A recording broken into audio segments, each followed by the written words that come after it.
So hello guys, आज हम लोग मन अति सुंदर के बहुत ही बेहतरीन एपिसोड के बारे में बात करने वाले हैं। इस एपिसोड में आपको बहुत ही ज़्यादा ट्विस्ट देखने को मिलेगा और बहुत ही ज़्यादा तगड़ा सीन देखने को मिलेगा, तो वीडियो को लास्ट तक जरूर देखना। और हाँ, वीडियो देखने से पहले मैं आप लोगों से एक रिक्वेस्ट करना चाहूँगा कि चैनल को सब्सक्राइब जरूर कर लें और साथ में बेल आइकन को भी दबा लेना, ताकि जब भी मैं आप लोगों के लिए वीडियो लेकर के आऊँ तो सबसे पहले वीडियो आप लोगों के पास पहुँचे, क्योंकि मैं आप लोगों के लिए ही वीडियो बनाता हूँ। ठीक है, अब आगे बढ़ते हैं।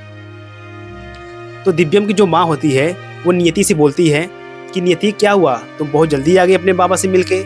तो उस पर नियति कहती है कि जो मेरे बाबा थे वो अपने गांव चले गए हैं, तो इसीलिए मैं जल्दी वापस आ गई। फिर राधिका और दिव्यम की माँ को लगता है कि नियति हम लोगों से कुछ तो छिपा रही है। ठीक है, फिर उसके बाद क्या होता है कि जो दिव्यम के जो पापा होते हैं वो अपने जो उनके एम्प्लॉय होते हैं कंपनी में, उनको फ़ोन लगा करके पूछते हैं कि आज दिव्यम की कोई मीटिंग थी। तो जो एम्प्लॉय होता है वो बताता है कि दिव्यम सर खुद ही मना किए थे कि आप कि आज कोई मीटिंग नहीं है, जो भी मीटिंग होगी अब वो सीधे दिवाली के बाद ही होगी। फिर दिव्यम के पिता घबरा जाते हैं और उनकी दादी भी और पूरे परिवार वाले सभी लोग घबरा जाते हैं। उसके बाद क्या होता है कि जो गोलू होता है वो कहता है कि हमको ये इन्फॉर्मेशन पुलिस वालों को दे देनी चाहिए। तभी गोलू कहता है चाचा आप टेंशन मत लीजिए, हम लोग पुलिस को इन्फॉर्म कर देते हैं और खुद जाकर ढूंढते हैं कहीं दिव्यम की जहां पर गाड़ी खराब हुई थी कहीं वहीं पर तो वो नहीं फंसा हुआ है। तभी राधिका और दिव्यम की माँ दोनों छत से नीचे आती हैं और राधिका बोलती है गोलू भैया आप कहीं मत जाइए और किसी पुलिस को भी इन्फॉर्म मत कीजिए। तभी जग्गू कहता है राधिका बेटा तुम कल से ही परेशान हो और अभी कह रही हो कि उसको ढूंढने मत जाओ, आप लोग टेंशन मत लो, आखिर बात क्या है, मुझे कोई समझाएगा। तब दिव्यम की माँ बोलती है हाँ गोलू बेटा, हम बताना भूल गए थे कि दिव्यम का मैसेज आया था कि किसी एम्प्लॉय से मिलने जा रहा है जो कि आज वो लखनऊ में ही रुकेगा। फिर राधिका बोलती है हाँ पापा जी, मैसेज आया था मम्मी पर और मम्मी सबको बताना भूल गई थी। तभी सुजाता गरीबों में दान करने का बहाना करके नियति को गोलू के साथ घर से बाहर भेज देती है। राधिका और दिव्यम की माँ दोनों नियति के रूम का तलाशी करने लगती है, जहां से राधिका को नियति और उसके पति का एक तस्वीर मिलता है और वह उसको लेकर के चली जाती है।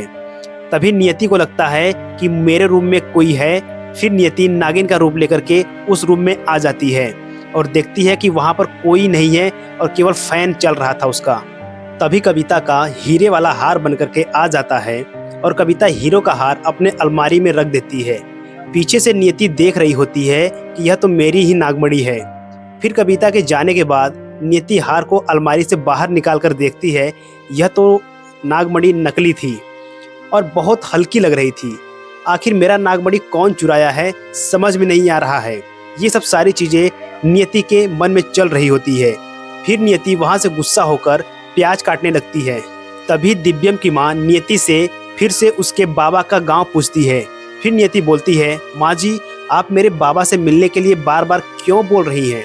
तभी सुजाता का ध्यान नियति के सोने के ब्रेसलेट पर चला जाता है और सुजाता नियति के ब्रेसलेट को अपने हाथों से बार बार प्रेस करती है और नियति नागिन का रूप लेने लगती है। तभी पीछे से कविता बोलती है नियति तुम्हारे पीठ पे ये कैसा निशान बन रहा है। नियति घबरा जाती है और बोलती है निशान नहीं हो सकता, दिवाली पर मैंने ज्यादा मीठा खा लिया था, हो सकता है उसी के कारण ऐसा हुआ हो। इतना कहकर नियति वहां से तुरंत चली जाती है। राधिका नियति के गांव जाकर उसके पति के बारे में सबसे पूछताछ करती है। नियति और नियति के पति के बारे में कोई भी नहीं बता पा रहा था और ना ही उन दोनों को कोई जानता है। राधिका परेशान होकर भोलेनाथ से प्रार्थना करने लगती है कि हे भोलेनाथ कोई तो रास्ता दिखाइए। तभी राधिका को तस्वीर पर पड़े एड्रेस का पता दिख जाता है। फिर राधिका पूछती है भैया आप ओम प्रकाश फोटोशॉप वाले को जानते हो। तो लड़का बोलता है नहीं, उसी गली में आगे जाकर के देख लीजिए।